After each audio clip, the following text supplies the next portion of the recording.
Welcome, everybody. Welcome to the show that CDE and Q have combined powers to talk about AI. And the title of the show is AI is in everything, everywhere, all at once, because that's what it seems like, right? It's been nearly a year since OpenAI opened up beta testing to the public for their Chat GPT tool. And it just seems like things have not stopped, been on full sprint, and everything is happening.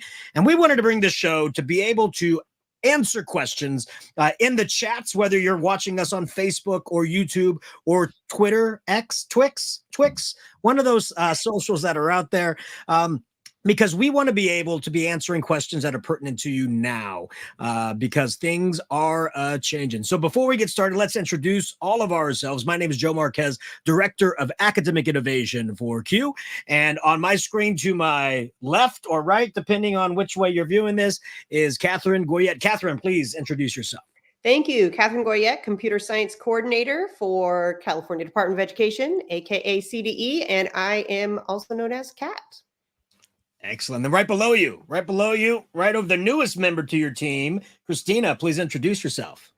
Hey, everybody. Good to see you again. My name is Christina Mattis. I'm also with the California Department of Education, leading all efforts in attempting to close the digital divide through its initiative as the Digital Equity Broadband Coordinator for our K-12 students across the state. Actually, I love that title. That's a big one. And Jeff, the steady hand that leads the ship through any storm. Go ahead and introduce yourself. Yeah, I guess I'm the OG at the department. I've been here longer than those two, at least, anyways. Not that long, but yeah, no. Jeff Bello, work at the department, also supporting all things, and this has just kind of been one of our deals. That's throughout all the other things I've done at the department, this is something that's interested and is really, really important for us to address at the department and all of our schools, because it's happening out there. And it's good to see some friendly faces in the chat. That's awesome. Yeah, and one of the things is, like, I know CDE is putting on some amazing webinars constantly, and we are uploading those to the Q YouTube channel for you to view. Q is putting on lots of webinars as well, but things are changing so fast that these webinars, some of the information starts to become a little bit old, right? So we wanted to make sure that there is a show that at least we're updating everything at least once a month. So this show, you can, book your calendars like clockwork every second Tuesday of the month. And we do have a form that we'll have ticking across the bottom the entire show. That form is for you to ask questions ahead of time, and we can bring them up on the show. And it's just qlearns.org/AIEEAAO. Like, EIEIO, but it's with AI. So AIEEAAO. So that is the form. And we'd love to see your questions. So I want to bring up the first question from Josh. And this is Josh's question, and it's to the CDE. And Josh says, what specific steps is the CDE currently taking to implement AI technologies for improving literacy and numeracy among high school students, particularly in special education? Maybe not exactly what CDE is doing particularly, but maybe what they're hearing organizations are doing or other AI companies are doing, which can be seen in the classroom structure. So I'd love to hear your thoughts on this question.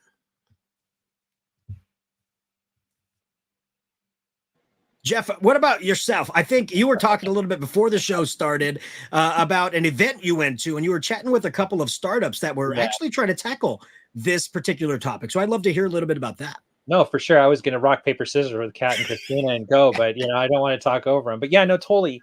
Thanks for that question. I think the thing I was telling Joe, I was at a conference this spring, and with all these AI people talking about everything with AI, all the tools, Chat GPT was, I think 4.0 had just been released and stuff. And the people are like, hey, so what do you do? And they look at my badge and like, oh, education. Then they launch into this thing. They're like, we want to help provide something for students to track their literacy, track their in ELA and in math.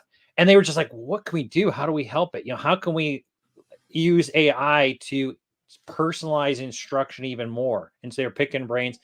and these people were like super, super early. I mean, they weren't even like, these are companies like 2 people, but they're like so excited and they can see the power of AI, so it's like, they're not even going to be ready to show up even at Spring Q probably. I mean, maybe they will. I'd be curious to see who does, but it's just like, it's really early, I feel like, with it. But I think those tools are, and it was interesting because I think I would ask them, I'm like, last thing, I'm like, so what do you think you're going to collect? What's going to be a privacy concern with this? And they're like, well, kids will probably just put a name in and a email address with a password or something, and that's it. And I'm like, so I could be Bugs Bunny and, at my AOL account, and that's it. Like, yeah, I mean, that's all. Cause it's like, really, you're just tracking a score. It's not like you have any other personal identifiable information. We don't really value. So it's good and bad. I was like, okay, well, yeah, that's not too risky and too much of a concern, but I'm glad to know you're thinking about it, because they definitely were, because they were trying to make sure they were making sure students didn't get, completely, exposed with if their information was in there. But I was just trying to figure out how to use the power to help. Another thing that was interesting, I said the last thing, this is a lot of them were using it in language development.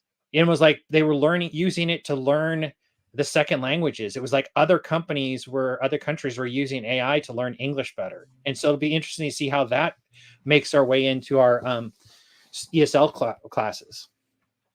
That was it. Love it. Love it. And Christina, you were talking about some things you were reading upon that really hits on this topic. Absolutely. And great question, Josh, because this is at the forefront of supporting all students, right? It's, and so thinking about assistive technologies within special education, but being available and accessible to all students. And right now we are hearing some inclusion of bringing assistive technology to the forefront in the revisions of our digital equity plan that's coming forward. So hearing some things, not really sure where it all will connect in, but it's definitely part of the conversations, which is huge. We also, during Digital Citizenship Week, Kat and I had some really great conversations. And one of the days that we focused in on was assistive technology. And so we've got those webinars. Joe, if we're able to share those out with you, there were some really great details brought in from some leading experts. One area that I was really fascinated on, I was talking with a PhD candidate from Stanford on assistive technology, and she highlighted the algorithmic bias that comes in when we access those types of supportive technologies. So just the role of AI within assistive tech too. So stay tuned. We'll definitely keep you updated on when our digital equity plan is published through the California Department of Technology and then forward. So it's great to have all of our partners collaborating and trying to be as aligned as possible in all of these efforts. I want to second what Christina said about having some great conversations during Digital Citizenship Week, and those are available on the EdTech California page for CDE, the Facebook page, as well as a website that Christina will make sure to, we'll make sure that you all get that, add that to the notes. But also with our AI webinar series that Joe had talked about, which end up on the Q YouTube channel once they are released. In the future, we are going to have, I believe it's in March or so, there will be a specific webinar, an entire hour all about how we can use AI to support our inclusion and our special needs students. So make sure that you keep up to date and watch this show, and we'll let you know when it's coming. So we are working on that, and that's such a great question, but very, very important. And I love these kinds of questions because in the past, it'd be very difficult to answer some of these things when AI was out of the picture. And it seems now like because AI is here and we've seen what it can do and how it can personalize itself towards the user, it really seems like the impossible now is actually leaning towards the possible. And what I mean by that is, we talk about all of the narrow AI tools that are already out there, right? Like an Alexa or a Google Home or an iRobot, things that do one little specific thing and they do it well.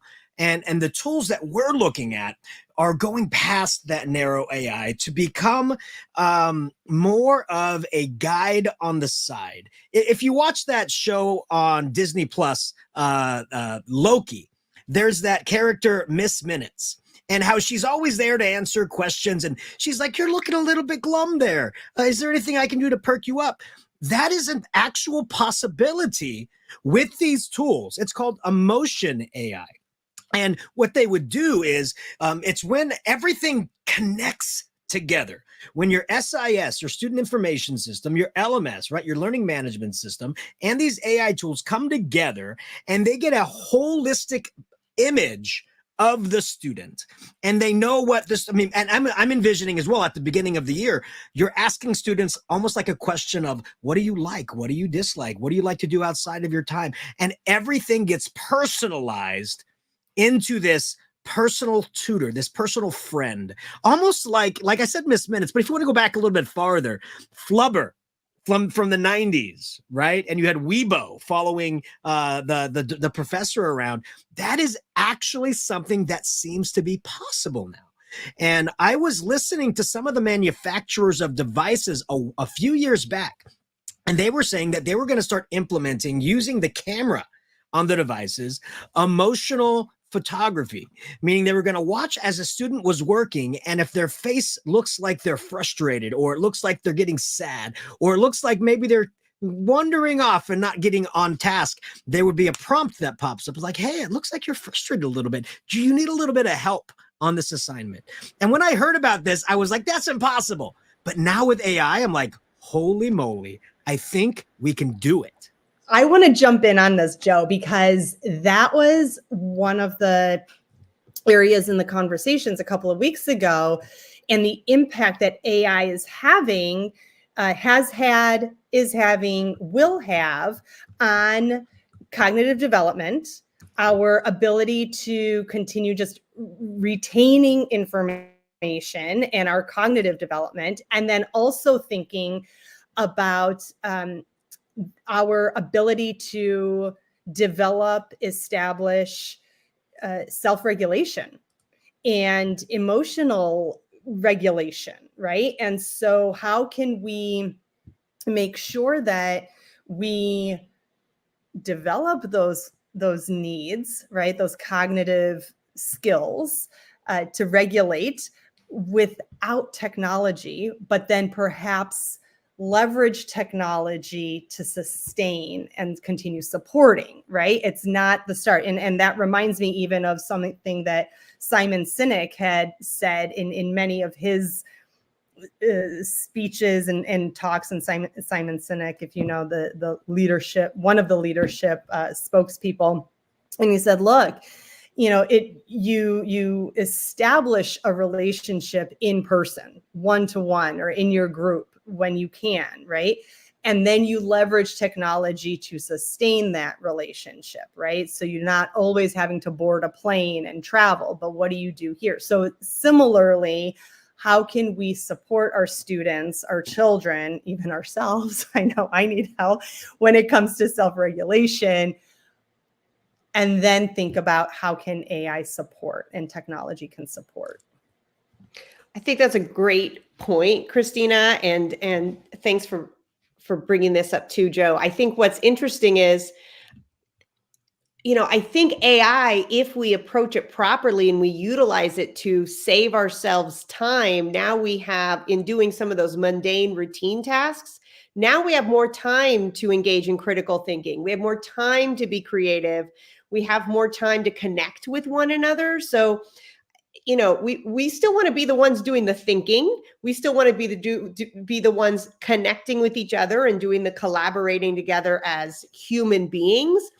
But can we let AI do the doing? Like, we do the thinking and we make it do what what we have thought up. So I think that's a great way to kind of frame it. Yeah. Almost I mean, like I doing hope the I don't groundwork, right? Yeah. I mean, I hope I don't upset any writing educators, instructors, you know, myself being a former English teacher, but I don't want to spend my time generating bibliographies and citations. I'd rather do that critical thinking, to Kat's point, of writing, doing the writing and going through the motions of how to organize my thoughts for coherence and cohesion and clarity and all that. I want something else to take care of those footnotes for me. And I think that's a great segue into the next comment one of our participants asked. And it's something that everybody asks, right? How will this technology be used or acceptably used in education? And I think we've already alluded to that a little bit, right? Taking away the mundane tasks that teachers have to do over and over and over again, that doesn't add to their expertise in any way. It's just work that has to be done. If that work can be done by AI and it can bring us back into creating great experiences for students, I think that is the power. And kind of, Christina, like what you're saying, same thing with the classroom. If we can use this AI to get some of that routine stuff that students that don't add to the students' expertise done, and then lay on more expertise and engagement in the classroom with the students, I think that's the power of AI. It's all how we approach it, though, because I was talking to a school district this week, and we were talking about how students are already using these tools without them. And if we allow the students to use them at their own abilities, don't get me wrong, their abilities are great, but a lot of times they will misuse them. And if we get on the train now, we can lay a groundwork of ethics and proper use at the very forefront, so that the sore topic of plagiarism and cheating and laziness and lack of creativity is no longer needed in the conversation, because we're laying the groundwork as this tool is a co-pilot in your progress. It is not an autopilot to do the work for you. If we lay that groundwork, we're in for a beautiful ride. If we don't, good Lord, I think we're going to be in trouble. And it's thinking back to then the foundations of what's the driver for having those systems and tools. And hopefully it's looking at what are your learning objectives and intended learning outcomes, and then thinking about how does AI support reaching those instructional outcomes, right? And learning objectives. And so I think that's super critical. And Kat, I know you've been talking a lot about what it means to have clarity of what are you actually looking to get out of the instruction, and the role then that CS and AI play. I mean, it's huge to have that understanding first.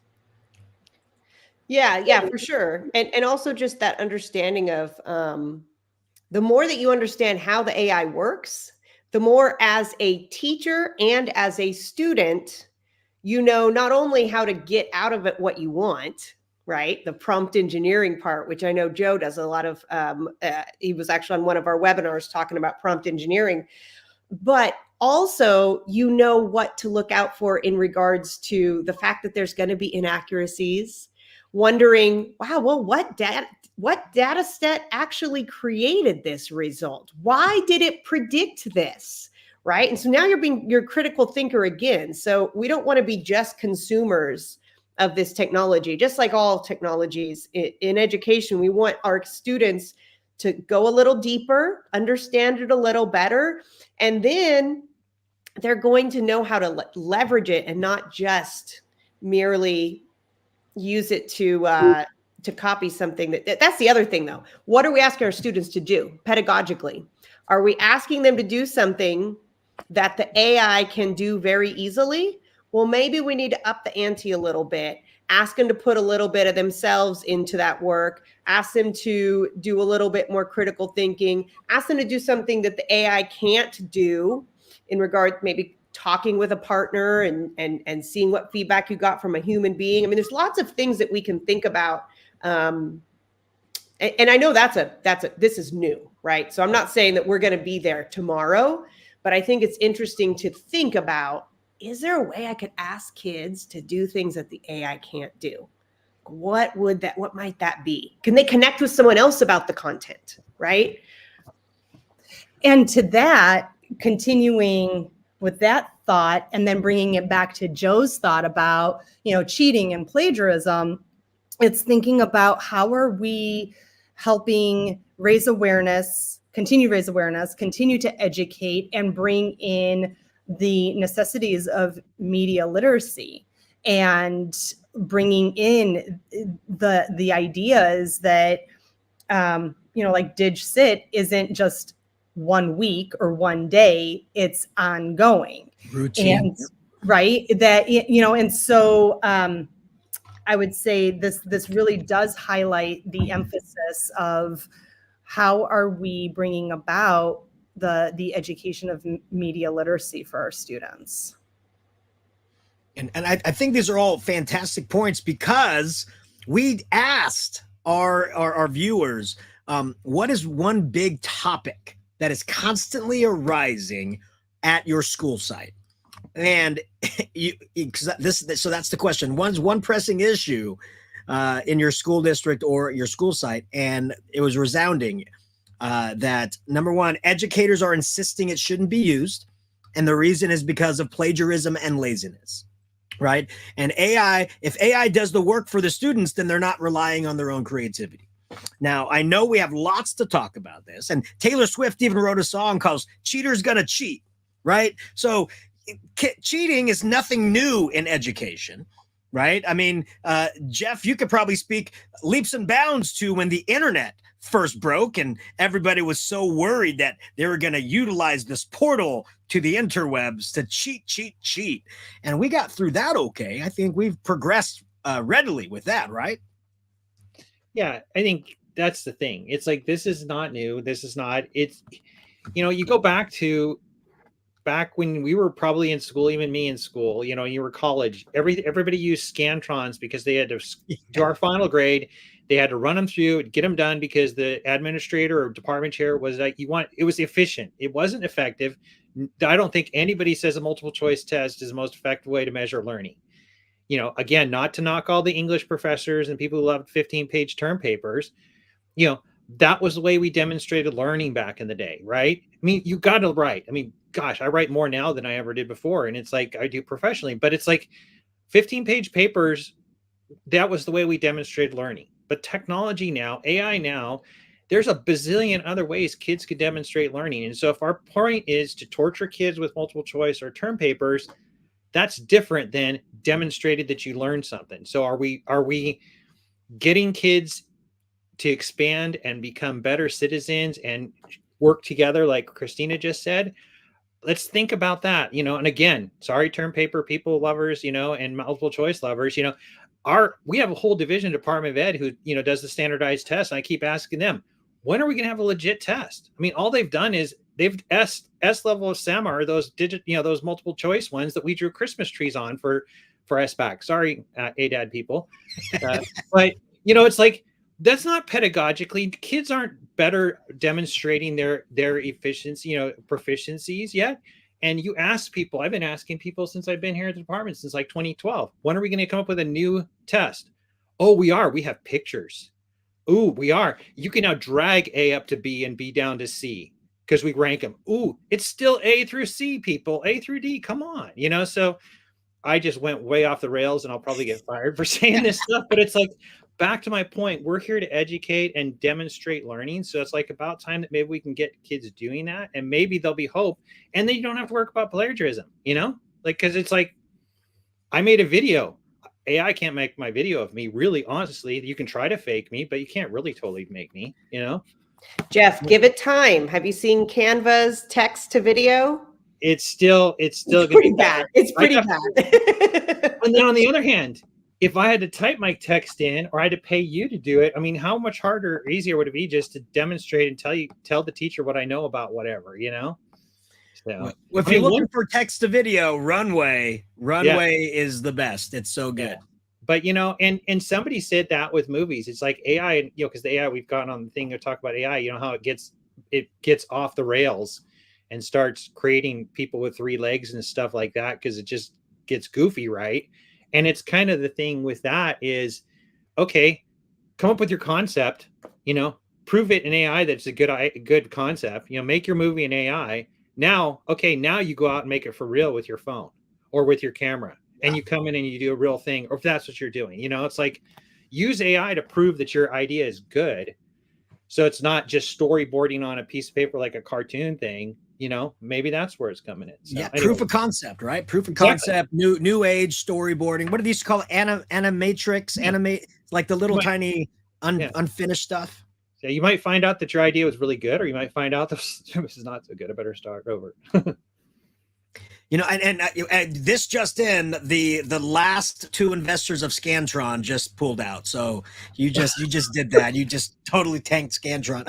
But I think but I think you're absolutely right. And how do we encourage educators to rethink their projects or assessments? And I really think, you know, PBL, project-based learning, and UDL are 2 things that are still huge. I'm not saying they're going to make a comeback, but they are two lenses that we should be looking through with the conjunction of AI into really transforming what it means to teach and for our students to showcase what they have learned. And I you know, knowing that Christina is a past like English teacher, I love to ask English teachers this question. Like, as an English teacher, if you drill down to it, what is your job? What would you say if I asked that to you, Christina, as an English teacher? If I said, if you were to drill down to the very bare bones of your onus as an English teacher, what is your job? I would say it's 2. Okay, what are your 2 jobs? My one would be to help students formulate their thoughts in an organized way and transfer that into written form. And then my second would be to actually break down the brick and mortar barriers of your like individual subject matter teachings and say that writing and thinking and reading literacy spans across every single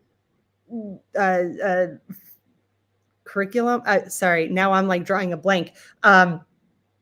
Subject area, right? You have to think and read and write in science. You have to think and read and write in math and in foreign languages or world languages and music and art and dance. In every single area, there is reading and thinking and writing. We need to start looking at cross-curricular pedagogy and instruction. Cross-curricular, like thinking about computer science that spans across graphic design. It's not just coding, which is, I think, well, now I'm speaking for Kat, and I need to just not speak for Kat. No, you've heard me. You've heard me say it. It's all good. You got it's not just coding. Computer science is everywhere, and we need to break down these misconceptions. Yeah, but also showcasing their knowledge in multimodal ways, right? For example, what if you had a student read a book, and the student reads it, and you ask them to write an essay on what they learned, and they turn the essay into you, and it's not written well. They're not getting their point across, and you give them a poor grade for their wrining. I'm sorry, I'm going to stop right there. That if a teacher is still doing that, we're going to chat. Not chat GPT, but we're going to have a little conversation, because that's not how the real world works. Correct. You have to go through revision processes. You work together collaboratively. You get feedback, input, insights. And it's not just like negative, constructive criticism. It is, hey, have you thought about, sorry. That one, I will get on a soapbox that if a student is graded the first time around without given a chance to iterate and revise, we're having a conversation. But I agree. There should be multiple steps towards the final product, right? And the final product shouldn't be like the grade. It should be when the student feels they've reached their pinnacle. But what if you sat down with a student and you just asked them, prompted them, explain the book to me, and they say it beautifully. They explain it to you in a way that brings a tear to your eye. They know this book inside and out. They just couldn't write it.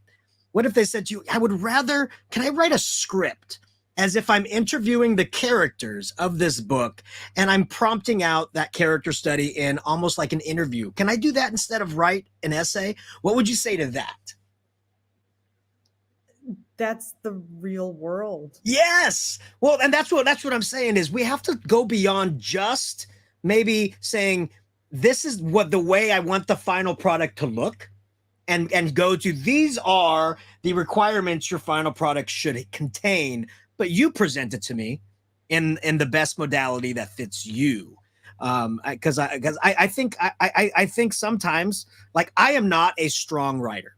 I'm not. I've tried my best. But I think I'm a pretty strong speaker, and I can speak for hours, unfortunately for some people. And if you ask me to take that speech and put it into a 500-word essay to be posted on a blog or something, I would look at you like, oh man, I don't know if I want to do that, because I'm not very good at writing. I think I'm too hard on myself, right? There should be more ways for students to showcase their knowledge than just one particular one, right? And I think the AI will help us with that, because maybe the writing portion is not the end all. Maybe it's then the extension. Okay, we've written. Now let's move on from that. Let's make a commercial for this book now. Let's do a podcast for this book. Let's have an interview session between you're this character and you're that character. Create a new scene based on their character attributes. Like, what's the extension that we can do now that maybe we're giving back all this extra time because we don't just focus on just the writing, maybe moving beyond.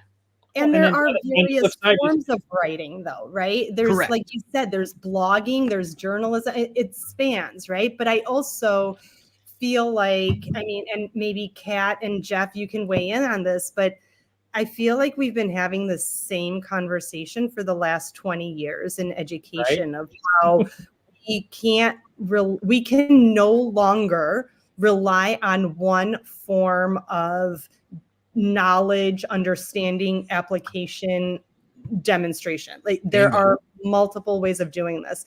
On that note, speaking of multiple conversations and ways, I'm going to have to bid adieu to everybody and leave the rest of the conversation to Kat and Jeff. But I look forward to seeing everybody in 2 Tuesdays from now and continue these conversations. 100%. Thanks, Christina. Thanks, Christina. Right. Keep it going. I'll see you later. Bye. Yeah, I was going to say, it. Joe, No, you go ahead. For the kids that do like to write and writing is their preferred, you let them.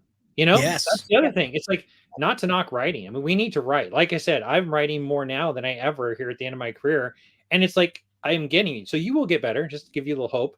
And so, the ones that do, and you'll be able to tell. You can tell. I mean, it's honestly, teachers can sniff stuff out.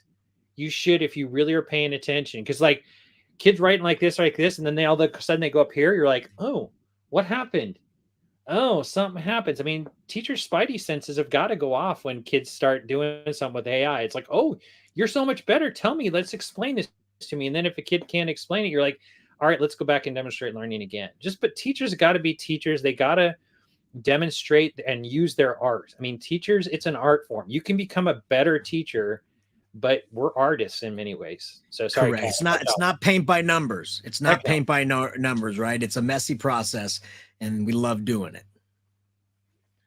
No, that's fine. You said it beautifully, Jeff. You're all good. And I want to bring this up. Too bad Christina's not here because it was talking a little bit about plagiarism. And Jeff, I want to hear your thoughts on this, right? Because there's a couple different mindsets on this slide. One of them is by Irina Raichu. She is the director of internet ethics at Santa Clara University. And she says, we've trained our students to write like algorithms. So, of course, these AIs are going to be able to write because it's trained off of how we write as humans.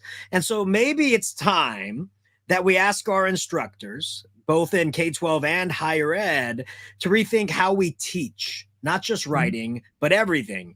And maybe change the expectations a little bit towards the end. And then going back down to colleges, Alice Daly, the chair of the academic integrity program at Villanova University, she says she was asked the question, what do you think college professors or colleges are going to do about these generative AI tools? And she says she foresees them creating a blanket policy saying they are banned unless your college professor says they're okay to use. I want to hear your thoughts because this hits home because when I was a freshman at Fresno State, go Bulldogs, I was told by my freshman biology teacher, if I catch you using the internet to do any research, I will call that plagiarism. I will kick you out of my class. And I'm like, it is 1999. I've been using America Online since 1994. You're telling me I can't use my number one source of information to look up information? That really rubbed me the wrong way. So are we asking people that maybe have not had the instructions or had the PD on AI to make a decision on if these students should use AI? I think we should dig a little bit deeper than these knee-jerk reactions, right? I think we should figure out ways to use these to the betterment of teaching, the betterment of engagement, the betterment of creativity, rather than just say, bad, because that gives a wrong connotation to what these tools can do and transform the learning process. Well, I guess I would like. Can I say one thing, Jeff? Because then I have to go like Christina did. So I want to say yes, because guess what? AI is here. Yep. It is not going away. It will most likely explode, continue to explode in regards to its use and its popularity. Ed tech companies are already trying to figure out, as Jeff alluded to, how to get this into schools. And so we have to teach, the CDE AI guidance talks about learning with AI and learning about AI. Mm-hmm. That means done safely according to our regulations, our privacy laws, et cetera. We have a responsibility to prepare students for, guess what? Not for just for tomorrow, but today. And so if we are not allowing them, we are not empowering them, I should say, to utilize these and understand the capabilities and limitations of these tools, then we are doing them a disservice. And so with that, I actually need to, I have an AI session I'm helping facilitate in San Bernardino tomorrow. So I'm going to be heading out and picking up a rental car in a moment. But thank you for that. And I think I'm going to let Joe and Jeff, you close out this session. And I thank you so much for this opportunity. All right. Thanks, Catherine. Thanks for being here. Thank you. Jeff, I love to end these shows with what's happening now, because we're doing this show every month. Yep. And you better believe within a month, there's something new. There's something changing. And so this was just released last Thursday morning, maybe Wednesday night. I don't know. I didn't stay up that late. I have 2 young daughters. So these are called My GPTs. And what these do is they allow you to personalize a GPT for a specific purpose, right? And you can see there's already plenty used here. And what does this mean for education? Well, I foresee the acceptance of generative AI tools in education are going to come with some caveats. And those caveats are going to be school districts asking, can I put up some requests or guardrails on these tools for our school community? And I'm sure the companies are going to say, yes, you can, because these GPTs, once you create one, allows you to specifically state what you would like the GPT to do or not do, not give an answer, only nudge, not write complete essays, tell them that is against our policies. Like, I foresee the personalization per district of these generative tools. Now, that is a benefit, and I think it'll be allow for the further acceptance of generative AI. But I also foresee maybe putting up too many guardrails will not allow students to experience generative AI to its full capacity, hindering them a little bit, creating, we already have the digital divide. Maybe we're going to create a digital AI divide if we do this as well. So I just wanted to show this because it's super fun to play with. It's super fun to do.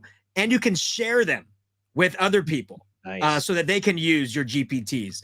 But I wanted to bring this up because this is where things are going. Yeah. Things are going to go to the personalization of the AI bot, of that chat bot. And if we allow school districts to create that personalization, I think it'll allow acceptance a little bit more. But do you think it might go to this district is allowing this and this district is hindering this? Do you think that's going to create some issues down the road? I'd love to hear your thoughts. And we'll end on this discussion, but I'd love to hear it. Because we can keep talking until 6 and we need to stop. But no, I think you're touching on a bunch of different topics here and in different angles from these. Back to your point about that teacher that booted you out because using the internet. I'm pretty sure at some point he or she changed. So there's always a knee-jerk reaction on these sort of things. It is right. And I saw, I think it's Janae in the chat. She said it's all blocked on all of her schools. And I think that in turn, it's blocked on school devices, I would guess, and at schools, which means that if you're at home on your own device, you can do it yourself. If a student is at home and he or she has a device, they can do it themselves. So the divide is growing. And, that's nobody wants to do that. But I get it. That's what happens when we don't. So it we have to figure those things out. And I've said this before. I said it at Q. We have to, as teachers, we have to figure it out. We have to figure out where does the parents' responsibility start and end? Where does the school's responsibility start and end on all these? Where is the parent? I mean, a parent is responsible for a lot of things when it comes to students. So where is a parent's responsibility with AI and the AI tools? How do we educate and give them the things they need? I mean, I'm guessing that you want to take a lot of responsibility for your daughter's use of technology and AI that you really don't want to leave up to their teachers. It's like, we know better as dad. Sorry. I'll just be honest. I mean, I got 2 daughters too. And so I think we're going to be figuring that out. I think last thing here, it is changing so rapidly. We have no idea where it's going to go. And AI is not just GPTs. That's the thing. We think it's just GPTs, but there's so many other things AI does. It's not just these generative text things. It's like, that's the thing made us feel like we have our own Watson guy or whatever Tony Stark had, in our head that's text-based, but pretty soon these can be voice-based, and we'll be able to say, hey, but even, is that really new?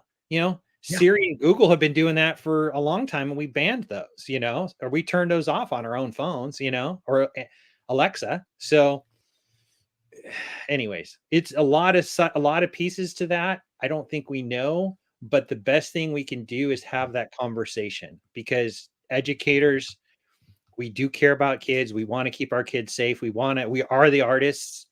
We need to be the ones to figure this out. We don't want somebody else figuring this out for us. And those conversations need to begin now. Yep, absolutely. And with Janae saying they're blocked at her school, we still need to have these conversations with our staff, with our students, to lay groundwork for when these tools do get released into your LMS, to your SIS, because it is a coming. I guarantee you over the summer, you're going to hear announcements to Canvas and to Schoology and all to these other elements, Google Classroom. You're going to hear it, and they're going to be there. And you can put your head in the sand and run away as long as you want. But eventually, eventually night ends and daylight will catch up to you. And if you're not ready, you're going to be left in the darkness. So we have to prepare and we have to talk. And the best thing to do is to just admit AI is here to stay.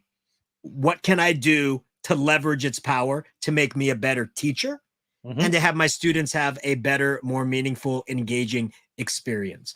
And every teacher, every school, every district is going to have a different answer to those questions, but we better be asking those questions now.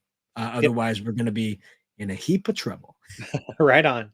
And so as we go, go ahead, Jeff. I said, come back next month when we talk about this some more, because we have no idea what the topics will be next month. Who knows what AI is going to be doing after Thanksgiving? Exactly. Who knows what the 1-year anniversary of the Unleash and November 30th is going to leave us. But we would love to hear your thoughts. So if you're watching this show for the first time or you're watching this on replay, go to qlearns.org/AIEEAAO. Sing that as a song if you want to remember it. It's all capitalized there. And then we'll answer your questions on our next show, which is going to always be the second Tuesday of every month. And as we go, I want you to know that our background was created in Canva, and then it got turned into a video by the tool Runway ML. And there are free trials of that. And our exiting music was created through a prompt in Google's Music LM. It gives you put in a prompt and it creates music just for you. So I'm going to have the newest music, the rock opera with saxophone prompt, play us out. So Jeff, thank you again, my friend. And until next time, everybody, may AI be your friend, and always say please and thank you to it, because when it takes over the world, at least you can say you were nice to it. All right. Bye, everybody. Bye now.